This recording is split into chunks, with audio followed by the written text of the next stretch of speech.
Be obsessed with that one thing. I think that's right, man, because a lot of people look at the business that I've built and other people online and their friends and say, I need that. Like, I need 4 cold callers. I need a staff of 8. I need 2 virtual assistants. When the reality is, I made a lot of money by myself in a room, doing phone calls myself. I made $20,000 to $30,000 before I had anybody on staff. And I mean, repeatedly, month after month. So you don't have to have a lot of people. You really just need to educate yourself on that one thing, become good at it. Yep. I gave up my first year. I probably gave up a dozen or more subject to deals. I just wasn't ready, but I was an expert at something else. So I think finding that one thing is important.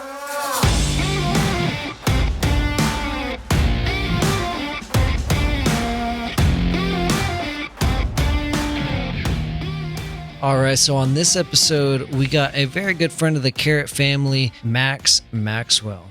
So you may have stumbled across Max on YouTube or on Instagram, or maybe you heard of his Wholesaling Elite Live conference. Dude's just blowing up, putting out awesome free content, just bringing a lot of value to the real estate world. You see, Max has honed his skills enough to where in 2018, he pulled in $1 million in revenue, mostly just by wholesaling. And he's using those same skills to empower tons of other new investors. So hopefully they can do the same. So we invited Max onto the summit to find out why he's shifting his strategy. You see, Max has always been a big fan, been a big advocate of cold calling. He's crushed it with cold calling. And at the time of recording this, he still is cold calling and he's not against it. But recently, he's actually started to shift his strategy away from cold calling. Now, this is really interesting, and we want to tell you where he's shifting his strategy to, where more of his time, energy, and money is going into, but you got to hear it in the episode. But first, before we dive in, I want to let you know where this episode came from and how you can get more content like this. So recently at Carrot, we held our first ever Market Leaders Summit. Now, this is not your average webinar. What we did is for 2 whole days, we gathered the top real estate investors from around the country, and we picked their brains on exactly what they're doing to thrive in this industry in 2019. We asked them their strategies, their tactics, their tips. We wanted to know everything they're doing that's made them successful real estate investors. So the episode that you're hearing today is actually just one session out of the 16 that we recorded live.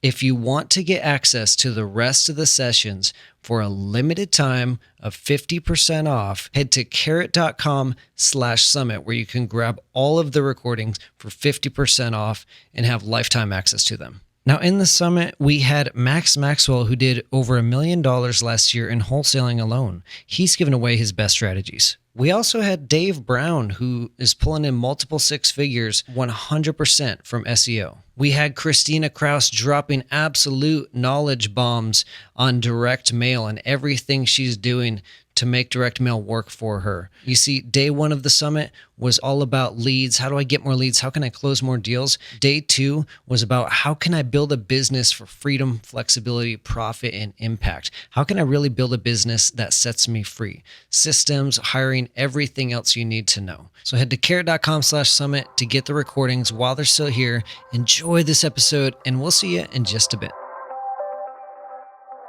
Max, welcome on the Market Leaders Summit, dude. We're going to have a fun convo here, and I appreciate you taking the time away. So let people know kind of who you are, where are you in the country, and what do you do? What do you do for work?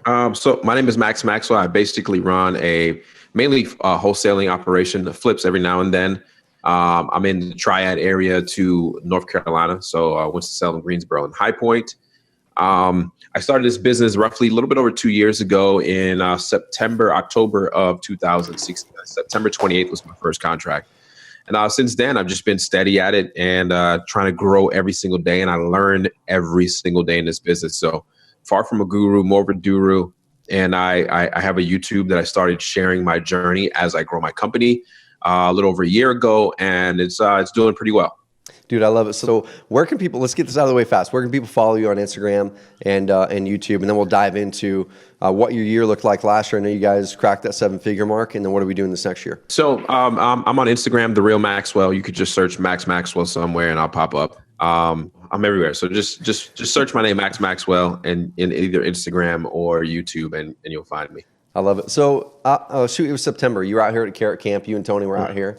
And it was amazing getting a chance to finally meet you guys. And just, I love your energy. And I think that's a lot of the reason that people are really latching onto your guys' journey is the energy and the positivity. But you're also real. You know, you're showing everything. And one of the things that you talked about out here at Carrot Camp, you dove into your cold calling process. And also, I don't remember the specifics of the numbers, but this was in September. You were on pace to crack the 7-figure mark. How did you guys end up for the year, man? We did over that. We did pretty well over that. The month of October slowed down for me, and it was my fault. I did a conference, and I just had all of my staff kind of helping me with that, and we kind of slowed down. We still did pretty good, but we did well over that 7-figure mark. I love it, man. So let's break this down, then we'll dive into kind of 2019, what you're seeing in the market, some things that you guys are doing if you are adjusting your strategy for 2019 at all. But what was kind of your bread and butter? I know cold calling is your jam primarily. Let's kind of break down where that 7 figures came from as far as your lead sources, what activities, things like that. So this year we went very, very heavy on RVM, and you know. It's one of those things that we studied over a while, and I've always been big on it. But what we did is we figured out that we needed to we do a volume-based business. Yep. So we try to touch as many people as possible. So with as many cold callers that we have, which is 4 full-time cold callers, we couldn't reach as many people as we wanted to. So what we did is we started doing RVMs very, very heavily to be able to create the outbound marketing strategy to turn it into an inbound marketing strategy. So more calls were being being brought inside versus us having to call every single one. And what it did is it showed us that our first contact with that person that we talked to actually is a good one because they actually wanted to talk about what we wanted to talk about which is real estate. And so it turned an outbound marketing effort into an inbound, which allowed us to talk to more people that wanted to talk to us. And we just had a more intelligent conversation. We had a product that we created that allowed us to be able to see who was calling in and have a more intelligent conversation with the person, which allowed my sales team to crack that trust equation, which is, I'm having a more intimate conversation with the seller so they kind of understand where we are. Dude, and we the first couple sessions when Adrian and I kicked this off, we talked about trust, we talked about building credibility, and I feel that's going to be massive. That's going to be critical in 2019, 2020 to really separate people. Is how are you building that trust? How are you building that credibility? So one thing I want to do is Max brought up this key. He mentioned, how do we create more inbound opportunities? And one of the things that I want you guys and gals to focus on that are watching the summit right now is the more you can create more inbound opportunities, people that are coming back to you that are better pre-qualified. But I'll expand on what he was saying. RVM, a lot of people are probably wondering what is RVM. Okay, it's ringless voicemail. So you guys maybe have seen these before, where all of a sudden you see a voicemail that popped up on your phone, but it didn't ring. There's a technology out there that it's almost like a double ring. Okay, two rings happen at the same time, which kind of cancel each other out, and then it goes directly to voicemail and drops a voicemail. And that technology's been around for years. It's been around for a long time. The cool thing about that, y'all, and we'll dive into where he's getting his list for the RVM, things like that. But RVM, it sends messages out there, drops them on the voicemail, and we'll kind of go into what he puts on those RVM messages. What do they say? What's getting people to call back? But then they call back and they're a lot more qualified. It's similar to with online, when you do online, right, with inbound, right? Like if people go to Google, they're actually seeking you out because they're searching in a Google term. They're clicking a pay-per-click ad. They're seeking you out a lot more qualified. So Max, what else in addition to RVM? You ramped up RVM. Sounds like you scaled down cold calling outbound a little bit and took those people to more inbound receiving. What else did you do in 2018? Yeah, it's not necessarily that we scaled down cold calling. It's more that there's a capacity. There's only so much we can do as a 4-man cold calling operation. There's only so many calls you can make. So we needed to supplement with it. Cold calling is still a big part of it. We reach a lot of leads that way as well. And we also cold call the same leads that we RVM. So we're always going after them. We're pulling. So my business has a wide direction and a deep direction when it comes to leads. And I'll explain that. So our wide direction is pretty much anything that is not a pinpoint motivation, right? So you don't have a known physical or financial distress, either on the property or the person. It's more of a situational that investors like you and I have identified as life events that may change things. Literally, somebody that owns a house in North Carolina and they live in Oregon. Yep. They don't have the emotional attachment to the house. So, if you hit them at the right time, it can potentially, work for them. So what I try to explain to my team and why we do things so often and so consistent is that I believe that in any business, you have a window of opportunity. And I believe that window of opportunity is always moving. And your customer is on the other side of that moving window. And what happens is if you are throwing marketing at that window, right, and it's moving, eventually something, if you're consistent, will go through that window and reach your customer. And if the timing is right, your marketing will be meaningful to them. And what I mean by that is if you're consistently cold calling, you're consistently sending RVMs, you're sending letters, whatever your marketing strategy is, if you're consistently do it and something goes through that window and hits your customer at the right time, then you can potentially solve a problem that they have. For example, if the guy in Oregon that owns a house in North Carolina, we've been calling him for the last 6 months, but he finally evicted a tenant after it took him 3 months to evict a tenant. And we happen to call him a week before court or a week after court, that window of opportunity is open and he might be open to selling his property because he is fed up with being a landlord. Dude, so how many times, with your cold call list or RVM, do you guys have a set amount of times that, hey, we're going to call them X amount of times over X space of time? Or kind of what's your guys' process there? Yeah, so we stack it up in the front. So we try to get them about 7 times. We'll stack 5 of them within the first month. Okay, cool. Right. And then they start to spread out after that. And then you can pretty much consider them non-reachable, just not interested. Yep, totally.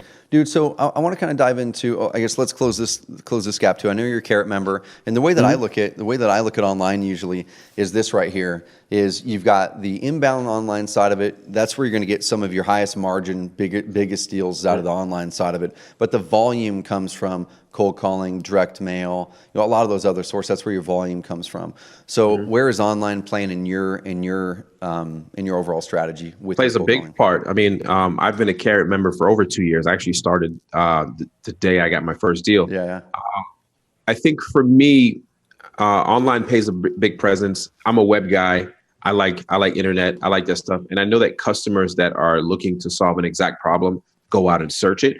So we've used Carrot. I've been able to rank organically on a few keywords, number 1 in my market.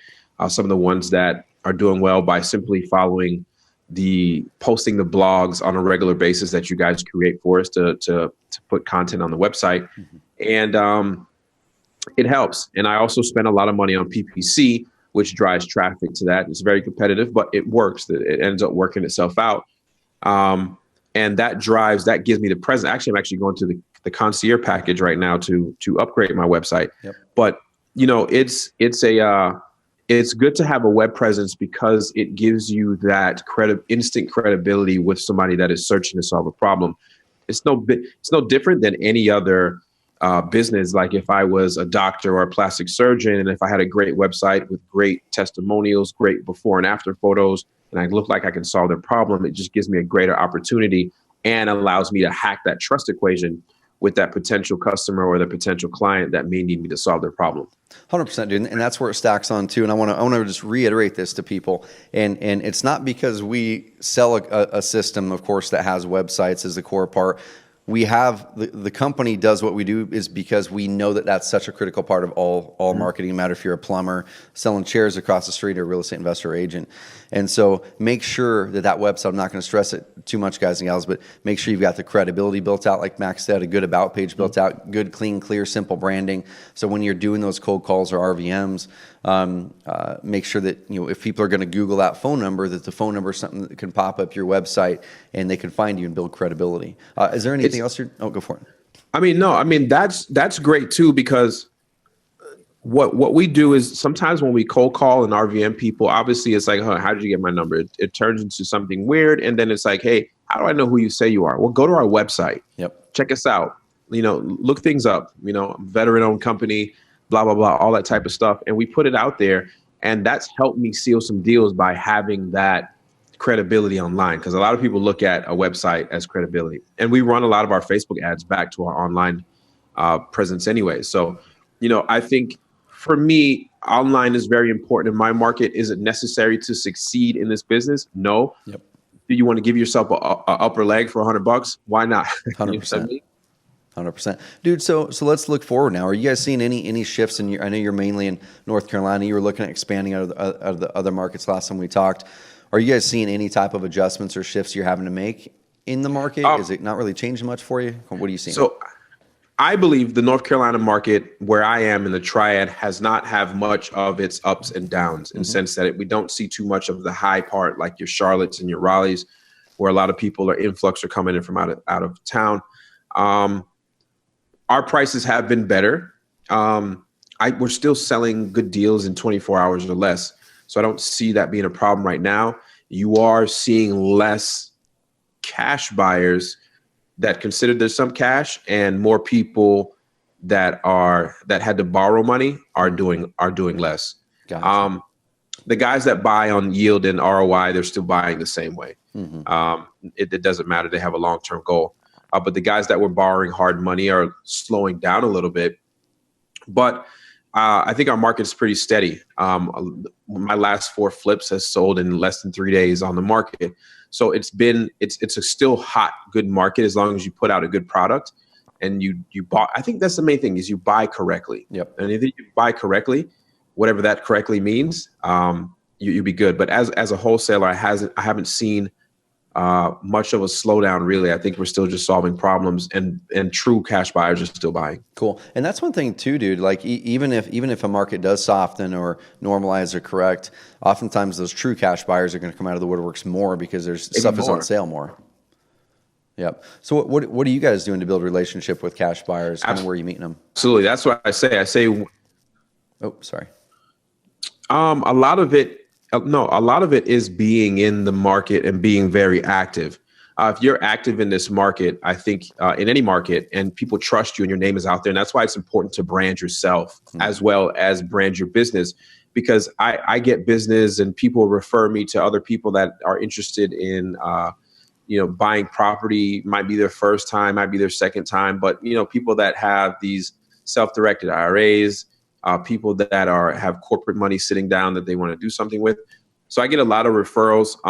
One thing is we reverse engineer who the buyers are, who is actively buying in the market. And we reach out to them. If they don't already know us, then we reach out to them and kind of explain what we do, put them on our list. And you'd be surprised. I mean, it's not hard to find cash buyers. I never thought it was. If you have a good product, people are going to come. I don't care what you're selling. It could be houses or coffee. If it's good, people are going to be there. So it's up to my acquisitions manager and my sales team to always buy right so we don't get stuck. Do we make mistakes? Yes. Do we wholesale houses where we make $1,800? Of course, it's happened. Have I had to buy product myself just because I've developed a relationship with the seller? Yes. But we all make mistakes. We do it here in our company, and then we have home runs.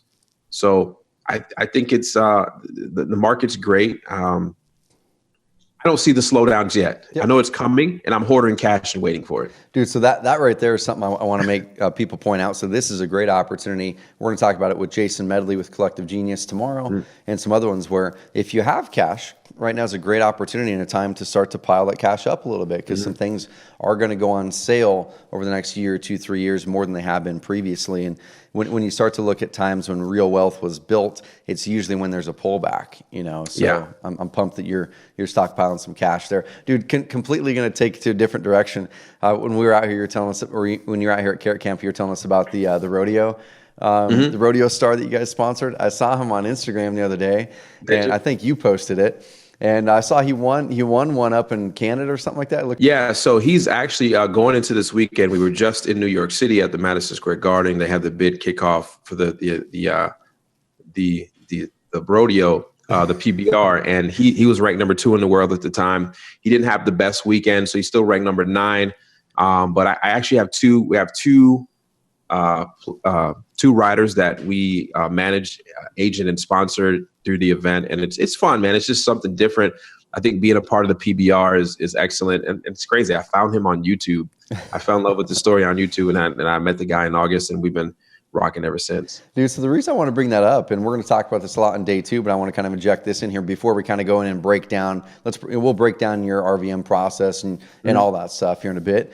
But I love that because you're finding a way to take your business and fuel your passion. It's not just taking cash, putting it over here in my bank account, or just buying the car. Like, go buy the car too, but how do you do other things that really fuel your passion, amplify others? And I love it, man. I love it. Yeah, on top of that, I just got a 5,000 square foot warehouse that I'm going to turn into a creative space, all from the power of wholesaling. So, I can put out more content, and other people in the community that are creative as well with photo and video can also come to the space and enjoy like I am. Dude, I love it, man. So let's break this stuff down now. But what do you guys do in an RVM? So where do you get the list? What might you be saying on that voicemail? So our lists are the traditional list most people pull. We don't do anything special. I talked about my wide, which is, absentee type, the very stereotypical list that we pull. We hit those with RVMs, and the message is pretty simple. We pose ourselves as investors through the voicemail and say, hey, look, we're local investors to the area, looking to acquire some more property. I understand you may have a property that I think is for sale. If I've reached the right number, look, give me a call back at this number, and I'd love to talk to you about the property that you're interested in selling. So it's pretty simple.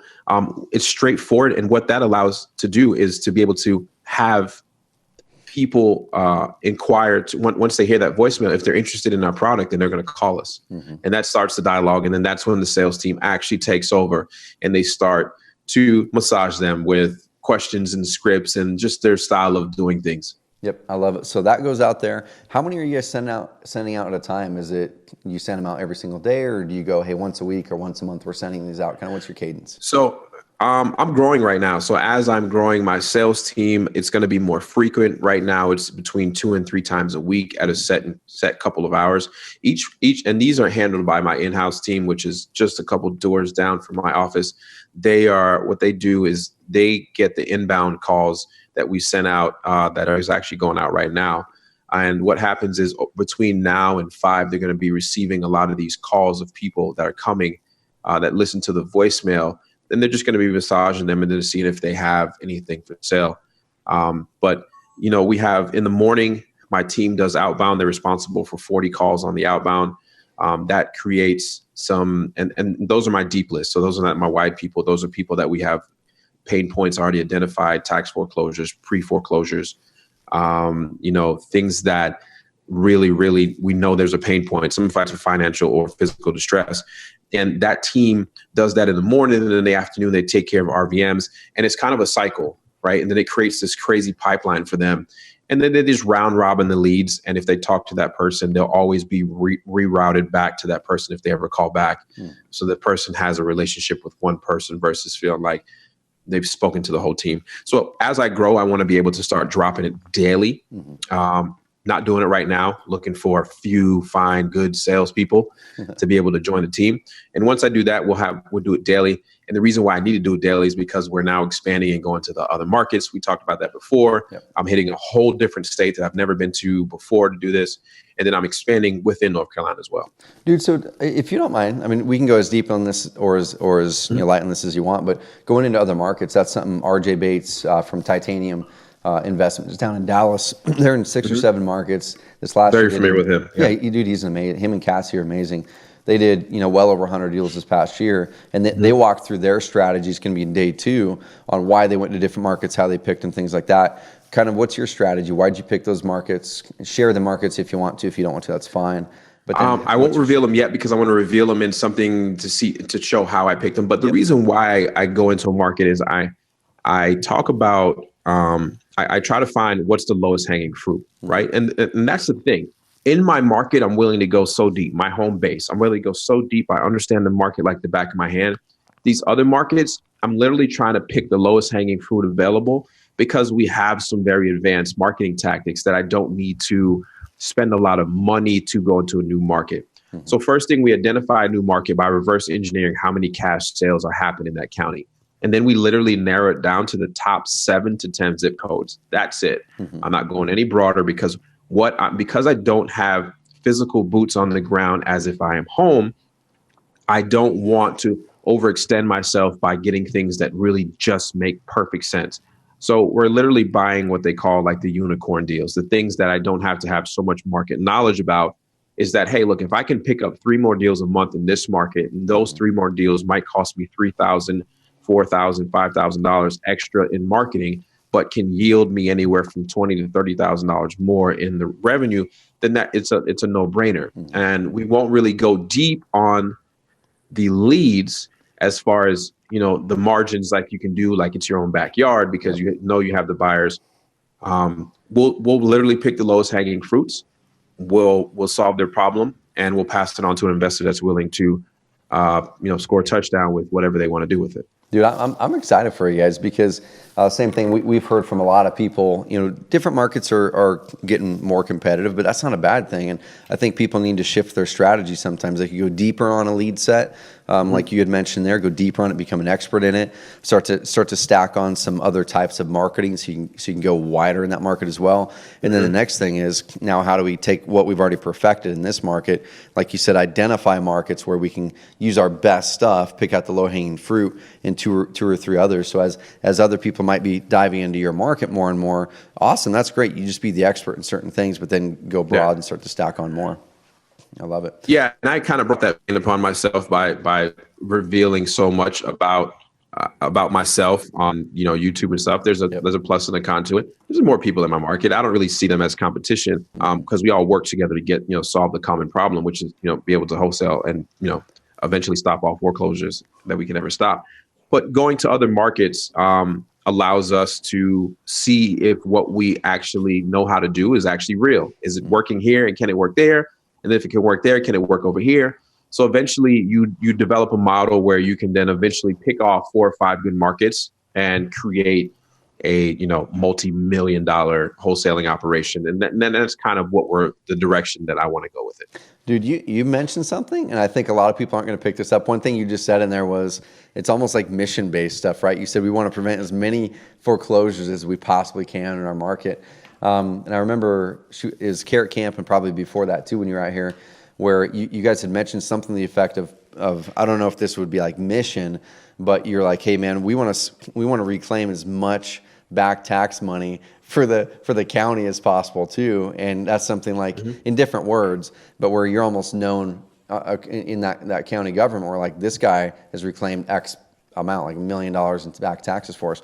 So our first year was $300,000, a little over $300,000 in back taxes, like taxes that were in arrears by wholesaling. Dude, so that right there, if you can expand on that a little bit. So what level do those two things we just talked about, the back taxes and the saving foreclosures, does that play any level in your mission, your company mission, in the way you motivate your team, on your why behind why you do what you do? What I use to motivate the team is we're solving problems. And whoever the first problem that we can consider that we're solving is for the actual homeowner itself. Yep. I mean, a lot of people that are not in this business, they're very skeptical of how you can ethically make money doing this. And it's like, listen, you have a guy that inherited a piece of property that he wants absolutely nothing to do with. He inherited something he didn't want, period. Yep. And he doesn't know what to do with it. They can't list it. He just wants to get rid of it, and he's willing to move quickly, and you're going to solve his problem. Well, guess what? The property's also been sitting for 5 years with unpaid taxes at, we're pretty cheap here with taxes, but maybe $7,000, $8,000 in back taxes. Yep. So now we solve the county's problem on recovering what's in the rears, and whoever's going to fix this problem is now going to make this like incoming property that's also going to be producing more taxes as the value goes up. So we just have a problem solving based mentality in our company that we're trying to solve as many problems as possible, whether it's for the homeowner, the city, the buyer, the neighborhood, whatever it is, we're trying to solve problems. And I think once I actually picked that up in my brain last year, that if we just stick to the root of solving problems, then we'll forever be in this business.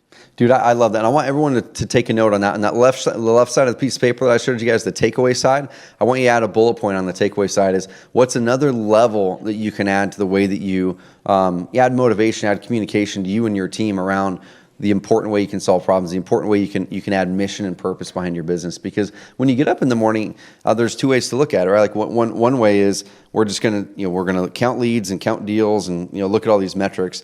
The other way is really waking up in the morning with another level of purpose. Hey, there's a bunch of people out there in pain right now in our market, and I'm uniquely suited, perhaps the best in my market, to solve that. I need to do everything in my power to get a hold of that person, and I'm going to market my ass off. I'm going to do everything I can do in my power to get a hold of that person to help them out. And that's how you guys just market the crap out of stuff and crush it.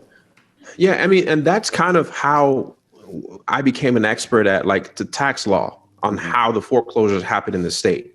And when you really boil down and you look at like a foreclosure and you look at how it's affected to the people in your community, one is if a person gets foreclosed on, it's probably impossible to buy another house within 7 years. So even if you're solving that problem by alleviating that debt that they can no longer afford, they may not walk away with any money. So there may not be a monetary gain at the point, but there's a long-term gain if you sit down and explain to them, listen, I can pay this to help you save your foreclosure. If I save your foreclosure, then you're going to be able to go and buy a new house in 2 years.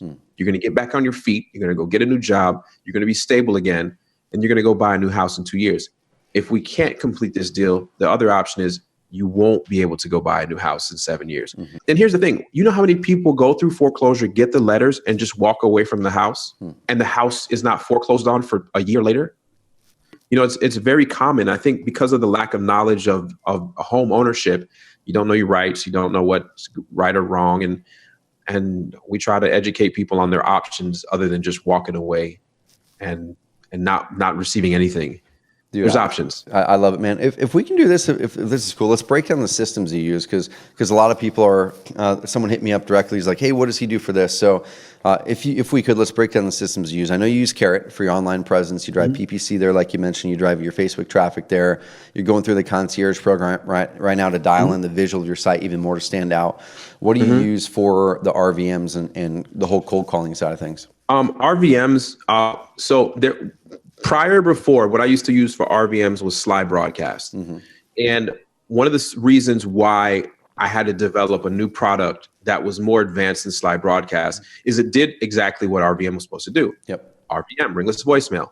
But there was a side where people would call us back and we wouldn't know who we were speaking to on the other line. And what we've been taught to say is, hey, I'm out in front of my computer. Do you mind telling me the address you're calling about? Well, that starts to shorten the trust that the person on the other line that doesn't know you thinks you're a scammer. So what we developed technology is we send out RVMs, and the milliseconds before the person calls you on your computer screen pops up who they are and what property they're going to be calling about. And you literally say, hey, John, this is Max. Yeah, I was calling you about 123 Main Street. Now there's no, I don't know who you're talking about. And we pull all the public information, last sale date, taxes, the current Zillow data, any pictures that we found online. And then we have information about John. We developed this deep tracing technology where now all the information about John that we could find publicly is available. What college did he go to? Where does he currently work? Is there any pictures of him online? What is his social stuff? So then you have all of that sitting in front of you and you feel like you're having a conversation. It's like a cheat code. I don't know if you ever remember playing like Nintendo or Sega Genesis as a kid. You'd have to sit in there with put an up, down, left, right, X. It's like having that right in front of you so that you can have a more intelligent conversation with the seller. And it just helps you, and I keep talking about this, it helps you hack the trust equation by using technology. And that's pretty much what we do. So that's our RVM system. I don't send mail, but I do use Deal Machine. Deal Machine is they've made some improvements. My guy Dave over there. So I used to advertise. I used to talk about a lot that I used to use this one product called Land Glide, and I would say Land Glide. And me and Dave were talking. I said, look, you add that Land Glide feature where I'm just driving and I can hover over a property and it tells me all the county data. You've created a superior driving for dollar apps. And in the last 2 weeks, he did that, and we've used it more and more and more. And what the product is Deal Machine allows you to drive for dollars. You go around, you find a property that you like, you take a picture of it with your phone, it uploads into the app, and it automatically sends them a postcard. Then you can do repeating postcards. You can say every 2 weeks, every 7 days, every 10 days, and you leave it and forget it. And then the person calls you back. So instead of sending 10,000 mail pieces, you're only sending it to you driving for dollars. So we do that. And then we also try to contact the person over the phone as well. So, and it's cool when somebody gets a postcard with their picture of their house on it, it gets their attention versus just a raw thing. So those are two products I use a lot. I know there's probably a bunch more. I answer any questions as far as I have. What are you doing for lead management for CRM? I can't remember. CRM, I am using, it's Podio based, and I'm using Investor Fuse. Okay. And I'm excited for their 2.0 revision launch that is happening, I think, in less than a month. I just was on the phone with our CTO guy going over what they're building, and I can't really tell you what they're releasing, but they're releasing some cool stuff.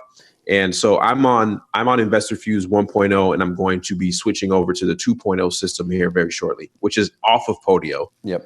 And everybody loves to hate Podio, but it's so essential. I love it, dude. And we're going to be having Dan Schwartz on tomorrow, talking about systems, automation, things like that. And he'll probably give us more insight into all the stuff Max gave right there. And dude, you brought up Deal Machine. I had a chance to meet Dave over there at Tom Kroll's event. They're a great company. They're building really cool stuff. And one thing I just want to expand on what you mentioned is it doesn't necessarily mean that Max is out there having to take it out and do it all, right? You have other people that are taking pictures that are kind of your bird dogs through it, correct? Yeah, 100%. You can employ a team to go out there, give them their own login, and they'll take pictures, and you just approve the postcards that you want sent out. Here's a funny story. Dave and I met before he actually launched the product. I met Dave in 2016, I think it was October, November, right after I got my first deal. I went out to a Sean Terry event in Arizona. He was there, the young guy, talking about he had a great idea. We hung out, we took a couple drinks, we talked about his product, and I'm so happy to see him grow as his vision. I love the process. So I love to see when somebody has an idea and it grows to a physical thing and it's actually here and it's helping people.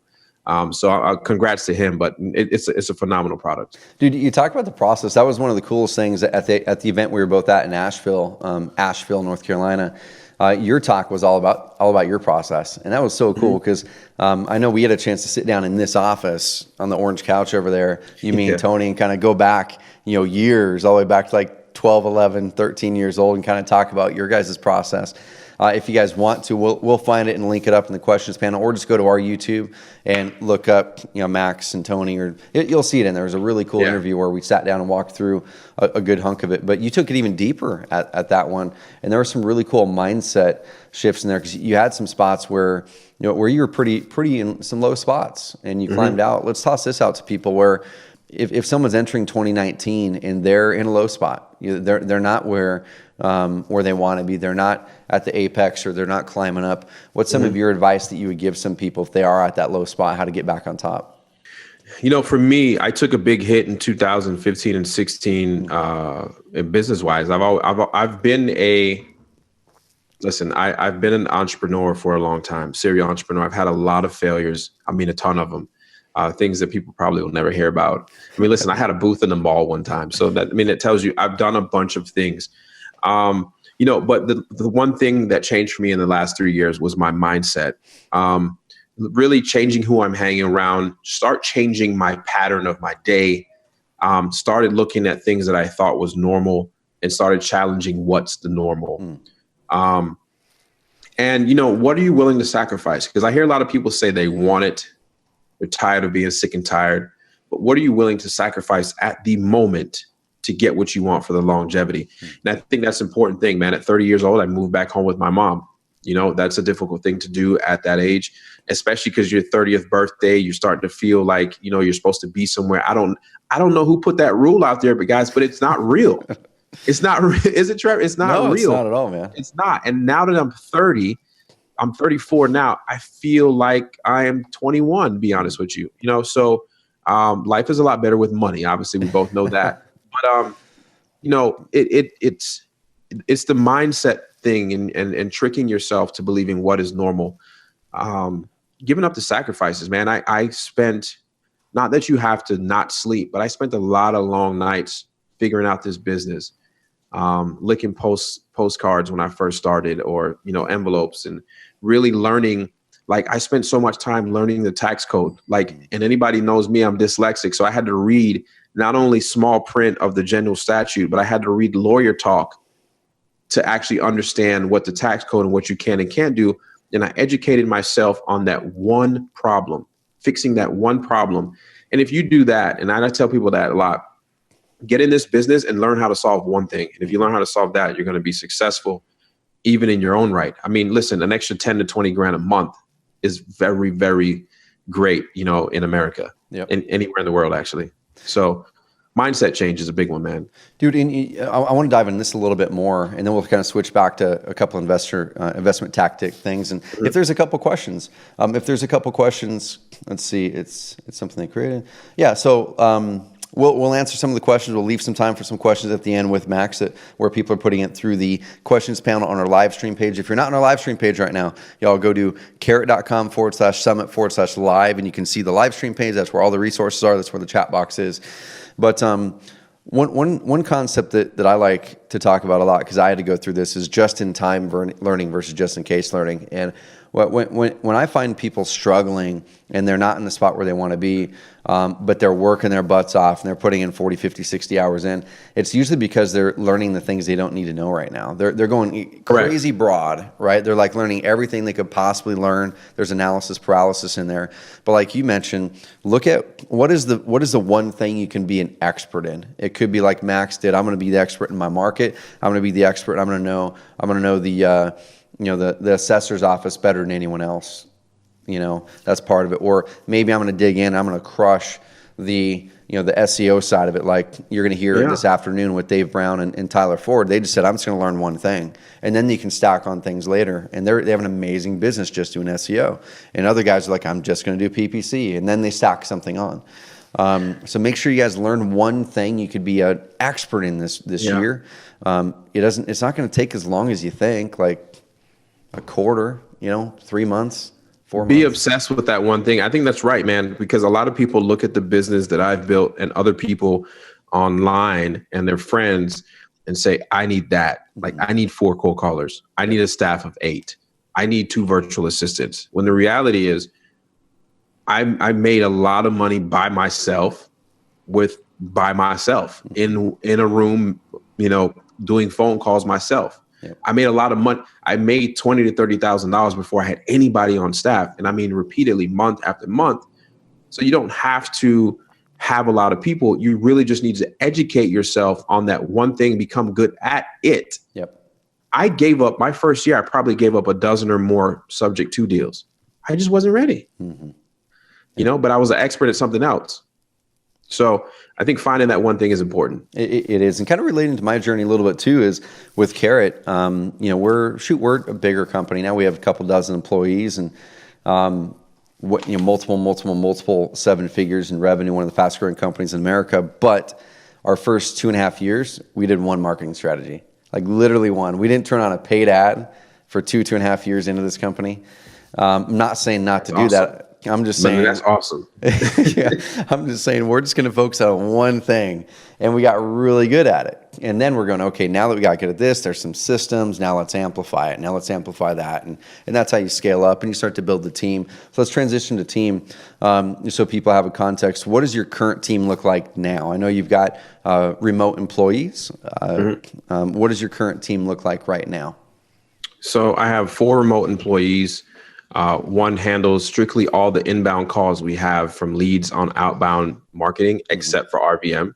So she can never handle that herself. So anything like bandit signs, billboards, deal machine postcards, any outbound effort we have, even PPC, the website, it all goes to that one person. She's very great. She's been with me for over a year. Then I have an admin assistant that is over all of the data we pull, organizing it, putting it into certain softwares, making sure each person has the data that they're supposed to have on a daily, weekly, monthly basis. I have 2 cold callers overseas that are mainly doing the wide list. And then now you come in-house, I have an admin assistant / transaction coordinator. 2 inside salespeople that are making phone calls, and you have 2 acquisitions manager, and one of those acquisitions manager also splits as the sales manager that's over the team that we're building right now that we need 2 more people to complete. So it sounds like a lot, but it's quite a bit. It's quite a bit, but it's growing, and it's fun. I think that. I think it's the fun part of owning a business is having employees. Yep. It's the most hard. It's a hard thing, but it's the fun part of it as well. It doesn't get easier. Like that's the thing that's the thing that you think, oh my gosh, I'm going to get this person in my life. My life is going to massively change. And here's the journey that I have gone on. Is those first couple people, you're really delegating tasks, right? So it's really important. And as we've grown, I've always found there's 2 things. There's just like literally 2 things that we have to do anytime we hit a bottleneck, anytime we're hitting, a ceiling in growth and revenue, productivity, whatever. It's always a communication change and or a process change. So in this case, when you're solo, you were sitting there in your bedroom cold calling or whatever you're doing and making money. You're like, oh my gosh, I need to replicate myself. So you created systems. So you could document it. Hey, this person, do this, say this on the phone, then do this. So you had to sit down and do that. And then next you had to create a communication cadence. What's the communication cadence between you and that person? It's maybe they're going to send you an email daily that says, here's what I did. Kind of my process on those initial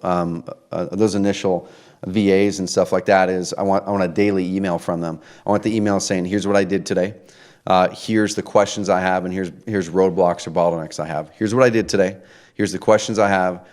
Here's the roadblocks or bottlenecks. If they send me a daily email, then cool. Then we can start to create more processes. But then as you grow, as you get a bigger team around that 8, 10, 12 mark, then it's less about delegating tasks. It's more about how do I delegate some decisions, things like that. That's kind of where we are right now is 24 people, going to be hiring another probably 6 or 7 this year. And it's all about building a leadership team at this point and delegating decisions. 100%. I just brought my older brother in as COO at the top of the year so that I can make less decisions myself.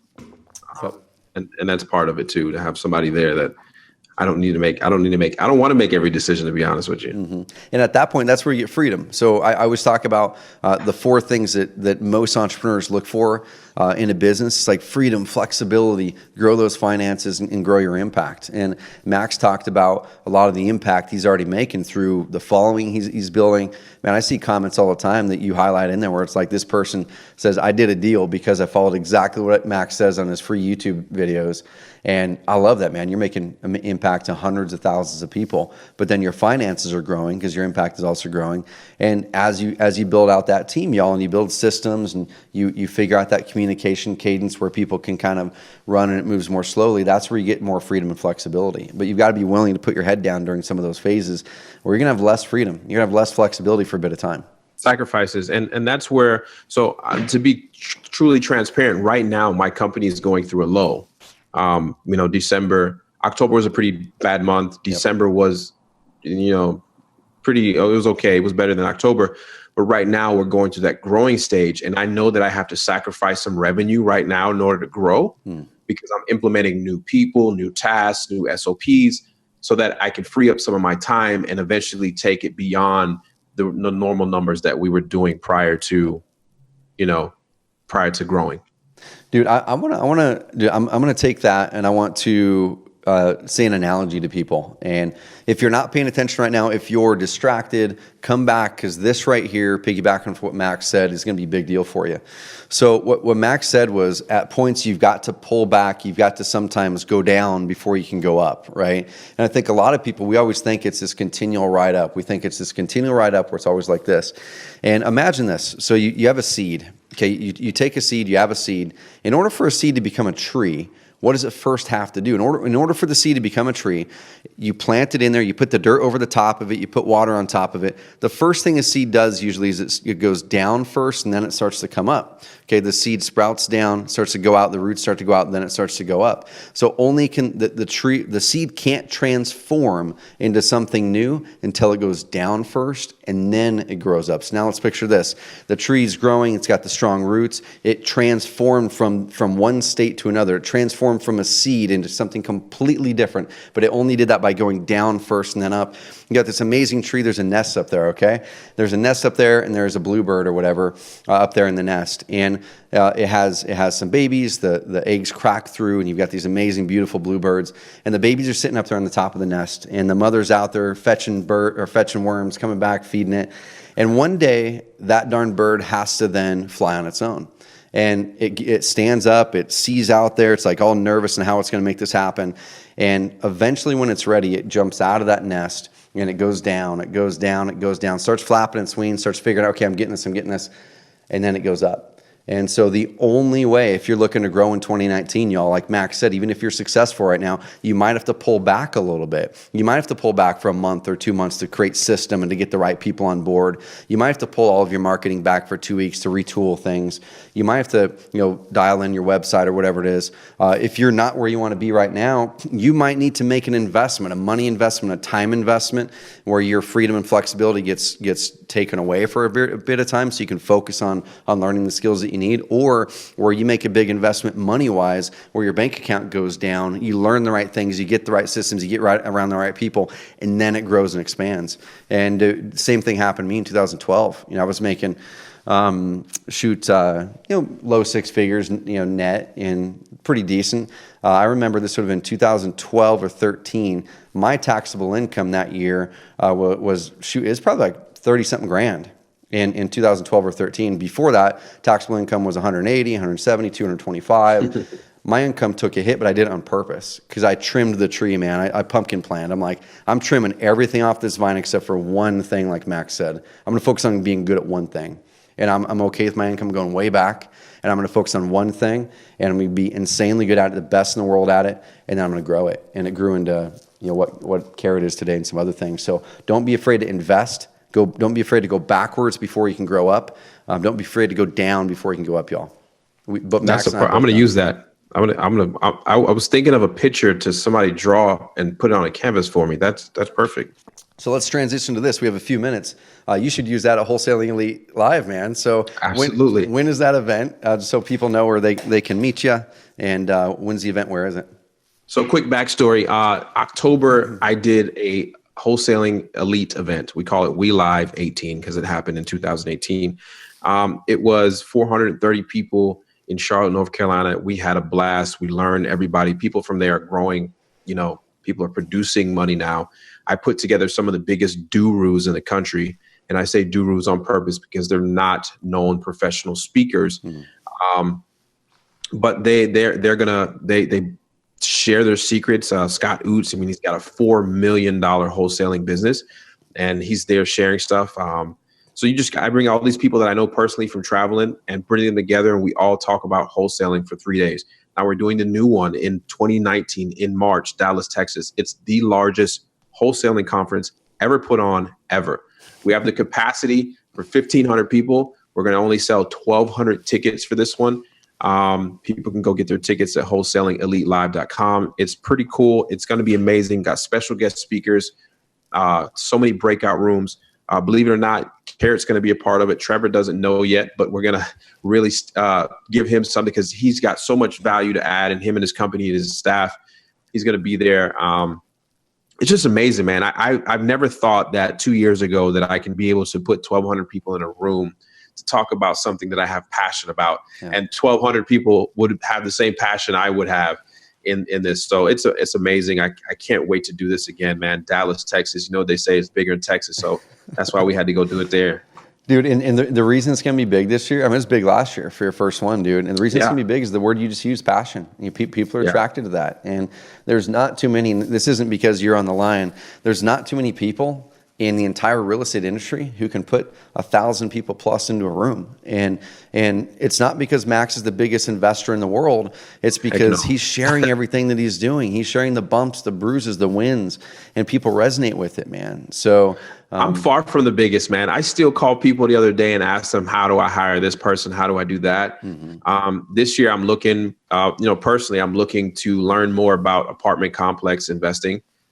So I'm going to be looking to go to some of those conferences here soon this year and expand myself and really grow. But man, I learn every single day. I make mistakes every single day. We made a mistake yesterday that cost us a lot of money. It happens, man. I've signed contracts and literally dropped the ball on them and literally forgot about them until a couple days before closing.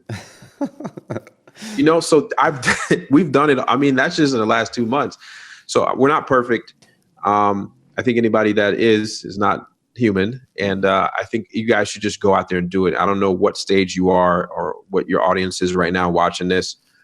But listen, man, if I can do this and other people you see can do this, it is truly anybody can do it, man. It's just you got to make some sacrifices in the beginning and learn this business. The cash sounds great, but learn this business. Learn one thing in this business, and you'll be secure for the rest of your life. Dude, I love it, man. Awesome. Well, Max, any parting words, man? No, man, I just want to say, listen, guys, go out there and do it. Make a simple sacrifice now and so that you can live the life you really want to later. It's possible, man. I am so blessed to be where I am from where I was 2 years ago, and so blessed to meet somebody like Trevor. Man, thanks for having me. And every time we meet and do something together, it's always great. So let's continue to make magic. All right, everybody. Thanks so much for listening to that episode. If it's going to help you grow your business, make sure you go to carrot.com/summit. Grab the recordings while they're still available for 50% off, $99. That's carrot.com/summit. If you regularly listen to the Carrot Cast and you haven't got the chance to leave us a review on Apple Podcasts or iTunes yet, please head over there and just take a couple minutes to leave us a review. That is our fuel. That is what keeps us motivated and excited about putting these episodes out every single week and engaging with you guys. So thanks again for being a listener, and we will see you next week.